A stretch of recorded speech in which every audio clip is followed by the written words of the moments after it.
يلا. دونك السلام عليكم، حنا من مؤسسة الأندلسية جينا لمعرض الكتاب، وكل عام كنجيو هنا لمعرض الكتاب.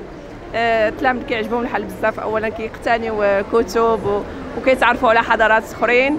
اليوم عجبنا الحال، لقينا واحد الناس كيهضروا على التراث ديال الامارات، دونك استقبلونا مزيان واستقبلوا التلاميذ ديالنا، فرحوا بهم، عطاوهم هدايا، هضروا لهم على التراث الاماراتي، وكنشكرهم وكنشكر هذه القناه وكنشكر جميع الطاقم.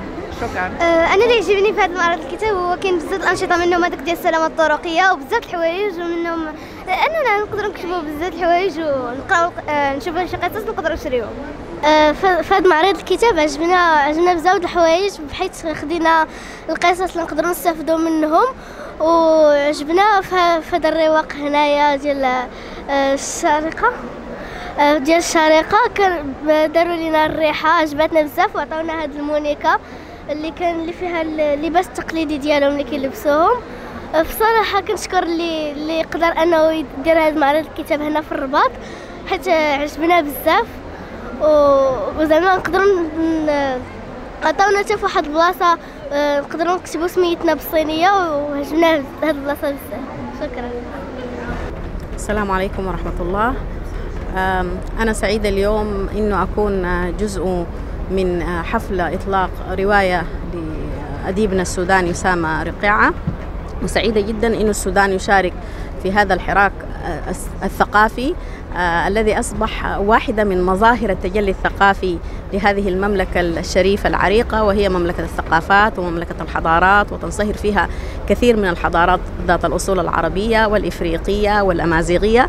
فنحن سعيدون بأن السودان يكون جزء من هذا الحراك، وأنتم تعلمون أنه العلاقات الثقافية السودانية المغربية لها نصيب الأسد في العلاقات المغربية عموما، ولدينا الكثير من الروابط الثقافية مع المغرب.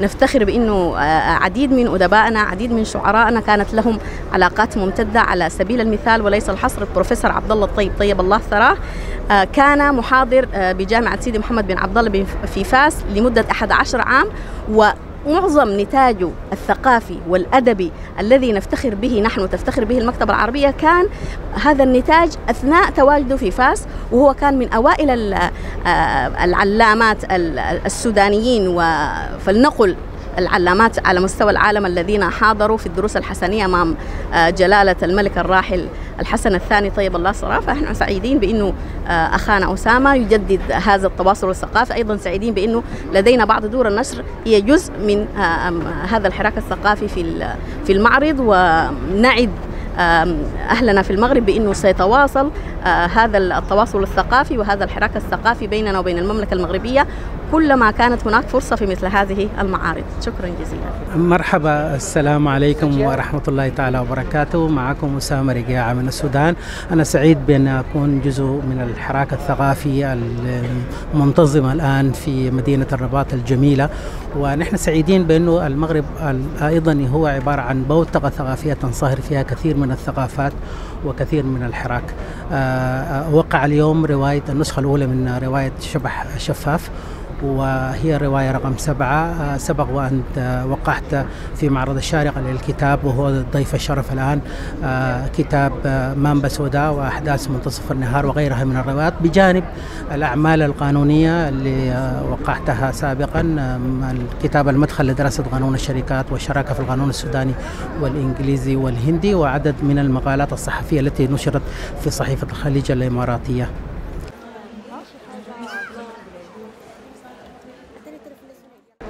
يقين اسماعيل موسى البلوشية من سلطنة عمان. صراحة صادف أن أنا جيت لمعرض الكتاب في الوقت اللي أنا زايرة فيه المغرب، فهاي صدفة مرة حلوة. وصراحة المعرض يعني الكتاب في المغرب كان دولي وشاسع ومرة حلو صراحة، وأتمنى منكم كلكم أي أحد يجي المغرب أنه يزور معرض الكتاب في المغرب، لأنه معرض دولي وحلو وحاف بكل الأماكن وكل الدول، يعني ما ينقصوا من قيمة أي دولة صراحة، يعطوا كل دولة قيمتها وأحقيتها. ويعني أتمنى منكم تزوروا، لأن كل شيء يعني كان حلو صراحة، ويوضح ثقافات دول بكامل يعني مستواها. معكم الأستاذ عبد الملك الشهبون، أستاذ التعليم العالي بالمركز الجهوي للتربية والتكوين بفاس، وناقد أحضر اليوم إلى المعرض الدولي للكتاب لتوقيع كتابي الجديد قضايا الرواية المغربية المعاصرة، الذي يصدر عن دار فضاءات للتوزيع والنشر بالأردن. سعيد بهذه المناسبة التي نجتمع فيها للاحتفاء بالكتاب في زمن أصبح فيه الكتاب آخر ما يلتفت إليه. وبالنسبة إلينا هذا النوع من الحوار يعيد الاعتبار إلى من كان خير جليس في زمن ما، والآن أصبح يبتعد عنه القراء شيئا فشيئا. أتمنى أن نعيد الاعتبار إلى الكتاب وإلى زمن الكتاب وإلى زمن القراءة، حيث كانت القراءة هي محبة الحياة من أجل الوصول ومعرفة حيوات أخرى، على أساس أن حياة واحدة لا تكفي، نقرأ الكتاب لكي نجدد وننوع في حيواتنا. وشكرا. مرحبا بمنتدى الإعلام الأخضر. كتابي هو التربية على القيم والمهارات الحياتية، استراتيجيات بيداغوجية، وهو يندرج ضمن المجال التربوي بطبيعة الحال، ويحاول أن يقدم بعض البدائل لما هو سائد في الممارسات التعليمية، خاصة في مجال التربية على القيم. فكما تعرفون أن هذا المدخل هو من أهم مداخل المنهاج الدراسي المغربي، ولكن سبل أجراءاته كانت يجد فيها السادة الأساتذة بعض الصعوبات. لذلك كان هذا الاختيار انطلاقا من البحث في مقاربات يمكن أن تدخل التربية على القيم إلى الفصول الدراسية وتقوم بشكل دقيق ومحدد.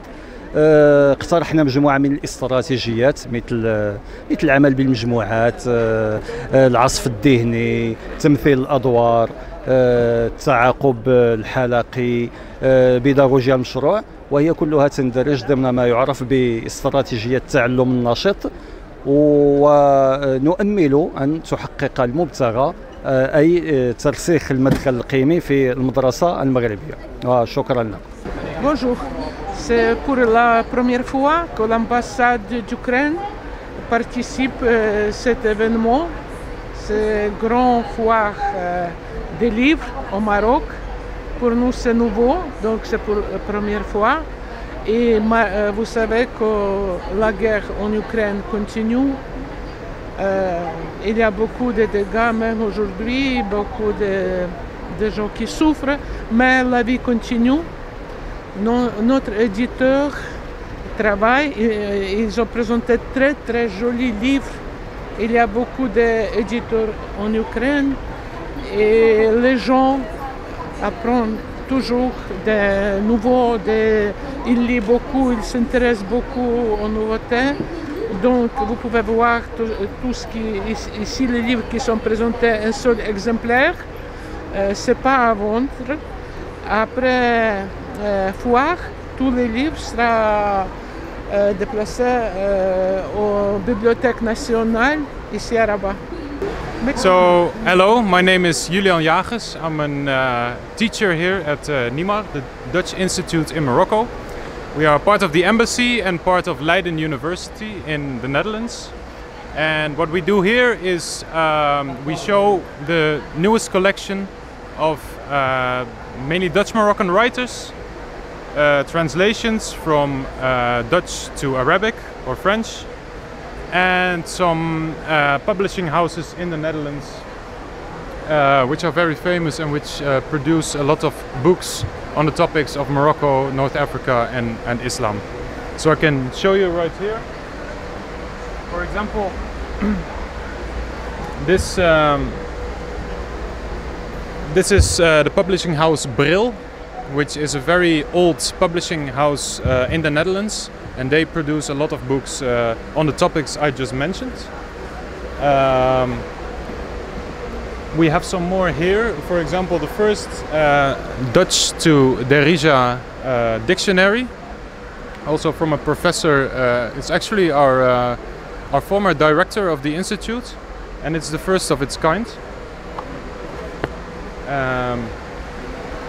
Here we have, for example, from another Dutch professor, the first dictionary of Taschelhit to French, which is also, it's just new.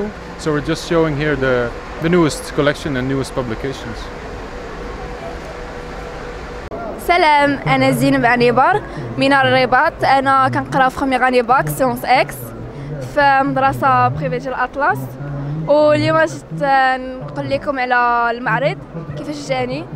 هاد العام فريمون المعرض جاني تبدل، عجبني بزاف، زادوا لينا بزاف ديال الثقافات جديدة باش نزيدو نتعرفوا على العرب، حيتاش أنا من العرب وبغيت نعرف نزيد على ثقافتي ديال العرب عاوتاني أكثر. وزادوا لينا التاريخ ديال المغرب، ها هو بحال دابا كاين المغرب تما كاين بزاف ديال شي حاجه ديال المغرب بحال هكا باش نزيدو نتعرفوا على تاريخ المغرب. ومهم مهم بزاف تاريخ المغرب هنايا باش نعرفوه. معلوم انا ديما كنجي المعرض كنجي نكتشف بزاف ديال الكتوبه، نكتشف بزاف ديال البلدان كيجيبوا كتباتهم، كيجيبوا ثقافتهم. بحال دابا جابوا لينا امارات، جابوا لهم الثقافه ديالهم باش نزيدو نتعرفوا. وقبيله شفت حتى سعوديه وجايبين القران، فريمون عجبني داكشي، انا بعدا كيعجبني القران. وصافي فريمون تمتعت بزاف هذا النهار، باقي نجي ليه. انا بعدا كيعجبني ديما كنجي للمعرض، انا كننصحكم باش تجيو نتوما تشوفوا المعرض وتزيدوا الثقافات ديالكم وتقراو مزيان نتوما. صافي هادشي اللي نقدر نقول.